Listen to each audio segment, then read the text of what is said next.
এই family card কিন্তু স্বপ্ন না, এটা হচ্ছে পরিকল্পনা। এই টাকাটা বা সহযোগিতাটা যদি বাবার হাতে যায়, বাবা ওই পাড়ার চায়ের দোকানে গিয়ে গল্প গুজব করে বন্ধু বান্ধবের টাকাটা উড়িয়ে দেয়। এটা আমার কথা না, এটা রিসার্চ কথা। ভাইরা আমার উপরে কিছু মাইন্ড করেন না আপনারা। আচ্ছা, তা এখন আমরা সেই জন্য মায়েদের হাতে এটা দিতে চাই। আসুন এবার ফ্যামিলি কার্ডটি কি আমরা সংক্ষেপে বিবেচনা করি, দেখি আমরা। এটি আমরা যে ব্যাংক কার্ড ব্যবহার করি, এটি ব্যাংক কার্ডের মতন একটি কার্ড। এখন এই কার্ডটি আমরা কাকে দেব? এই কার্ডটি আমরা দেব বাংলাদেশে এই মুহূর্তে অ্যাভেলেবল যত ডাটা আছে, সেই ডাটার ভিত্তিতে আমরা দেখেছি বাংলাদেশে 4 কোটি পরিবার আছে। সেটি আমার পরিবার, আপনার পরিবার, একজন কৃষকের পরিবার, একজন ইমামের মসজিদের ইমাম সাহেবের পরিবার, একজন প্রাইমারি স্কুল শিক্ষকের পরিবার, একজন ক্ষুদ্র মুদির দোকানদার, একজন রিক্সা চালক, ভ্যান চালক, যেভাবেই আপনি ধরেন বাংলাদেশে 4 কোটি পরিবার আছে। আমরা প্রথমে এই কার্ডটি দেওয়া শুরু করব গ্রাম থেকে, যারা মোর ডিজার্ভ করে। আচ্ছা, এই কার্ডটি আমরা দিব পরিবারের যে গৃহিণী, পরিবারের যে কর্ত্রী বা হাউস ওয়াইফ, আমরা তাকে এই কার্ডটি দেব।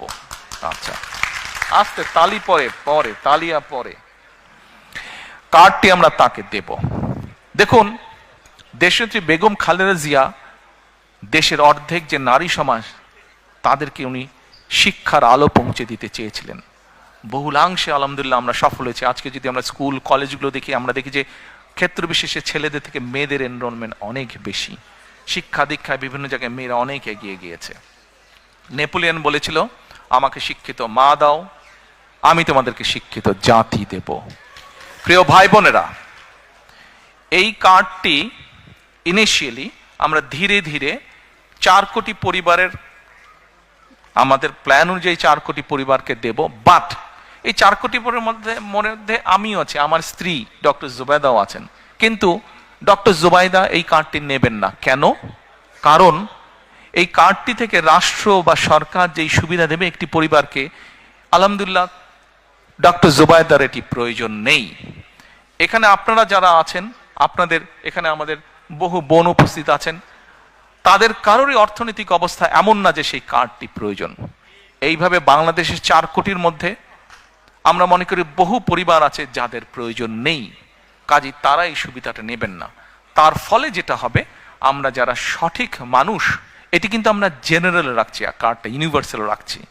বাংলাদেশে বিভিন্ন সামাজিক সোশ্যাল নেটওয়ার্ক যেগুলো ফ্যাসিলিটি আছে, যেগুলো বেনিফিটস আছে, বিভিন্ন ক্যাটাগরি থাকে। এবং আমরা রিসার্চ করে দেখেছি যে ক্যাটাগরি, এরকম বিভিন্ন ক্যাটাগরি থাকলেই কারাপশনের প্রবাবিলিটি বেড়ে যায়। কারাপশনের প্রবাবিলিটি বেড়ে যায়, পলিটিক্যাল ইনফ্লুয়েন্স হয়, তখন ওইখানে কারাপশন তৈরি হয়। সেজন্য বিষয়টাকে আমরা জেনারেল রাখছি। আচ্ছা, এই কার্ডটি আমরা মহিলাদেরকে দেব। আমরা এর মধ্যে কতগুলো 10টা স্পট, সরকারের কিছু নিয়ম আছে, আপনি হুট করেই চালু করতে পারবেন না, পাইলট প্রজেক্ট করতে হয় রেখেছি। 2 থেকে 2,500 টাকা পর্যন্ত আমরা কিছু মহিলা বা পরিবারকে বা হাউসওয়াইফকে আমরা দেব। আর 2,500 টাকার সম পরিমাণ খাদ্য সহায়তা আমরা দেব। পাইলট প্রজেক্টের মাধ্যমে আমরা দেখব যে 3 থেকে 6 মাস যে কোন পরিবারগুলোর কতটুকু উন্নতি হচ্ছে, কিভাবে পরিবর্তন হচ্ছে। যেটা বেটার হবে, যদি ক্যাশে বেটার হয় আমরা ক্যাশ দেব, যে যদি খাদ্য সহায়তা দিয়ে বেটার হয় তাহলে আমরা খাদ্য সহায়তা দেব। এই কার্ডের আপনারা হয়তো কেউ জিজ্ঞেস করতে পারেন যে ভাই, দলের লোকজন দিয়ে করলেন, তাদের রিসার্চ আর কতটুকু কারেক্ট হবে? এখানেই ভুল। শুধুমাত্র দলের লোক দিয়ে আমরা রিসার্চ করিনি।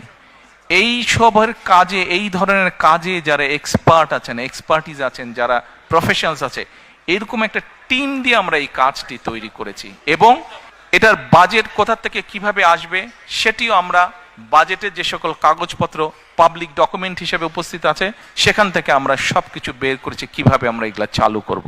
কাজে ওই প্রাইমারি কাজগুলো আমরা শেষ করেছি। এখন এটা লক্ষ্য বা উদ্দেশ্য কি, কেন আমরা করছি, আসেন আপনি চিন্তা করে দেখুন। একজন কৃষক বা একজন মসজিদের ইমাম সাহেব বা মুয়াজ্জিম সাহেব, তার পরিবারের হাতে যখন আপনি এই কার্ডটি দিবেন, প্রথম 6 মাস কিছু হবে না, প্রথম 2 বছরও কিছু হবে না, 3 বছরও কিছু হবে না, বাট 5 বছরের মাথায় গিয়ে কি কি পরিবর্তন হবে সেটা একটা চিত্র আপনাদের সামনে আমি তুলে ধরি, একটা পিকচার তুলে ধরি। সেই পিকচারটি কি? সেই পিকচারটি হচ্ছে, রিসার্চ বলে, এখানে ভাইদের সংখ্যা বেশি, দয়া করে কেউ মাইন্ড করবেন না আমার উপরে, যে কথাটি আমি এখন বলতে চাচ্ছি দয়া করে কেউ মাইন্ড করবেন না আমার উপরে, বাট এটা আমার কথা না, এটা রিসার্চের কথা।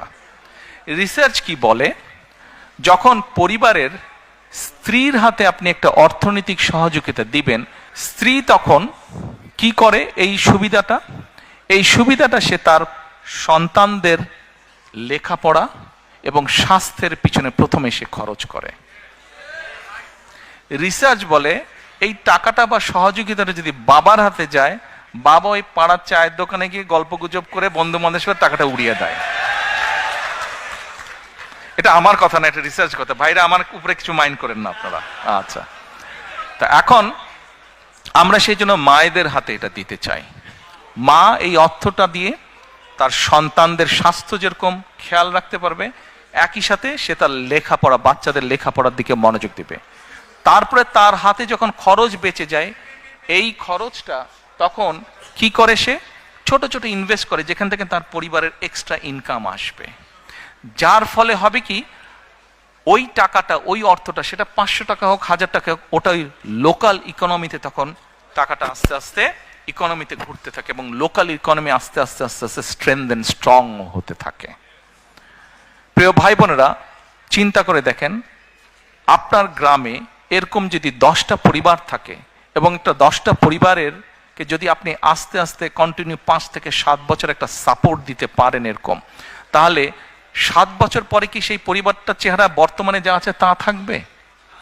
নিশ্চয় একটু তো বেটার হবে না? তাহলে একটা গ্রামে যদি 10টা পরিবার থাকে, সেই 10টা পরিবার যখন অর্থনৈতিকভাবে একটা শক্তিশালী অবস্থানে দাঁড়াবে, স্বাস্থ্য হেলথ ওয়াইজ যখন শক্তিশালী হবে এবং এডুকেশন ওয়াইজ যখন একটি গ্রাম শক্তিশালী হবে, তখন পুরো গ্রামটা একটা বেটার গ্রাম হবে। এইভাবে গ্রাম, এইভাবে উপজেলা, এইভাবে জেলা, এইভাবে বিভাগ, এভাবে সারা বাংলাদেশ এক সময় গিয়ে একটা স্ট্রেংথেন অবস্থায়, শক্তিশালী অবস্থায় দাঁড়াবে। এই হলো ফ্যামিলি কার্ডের গল্প।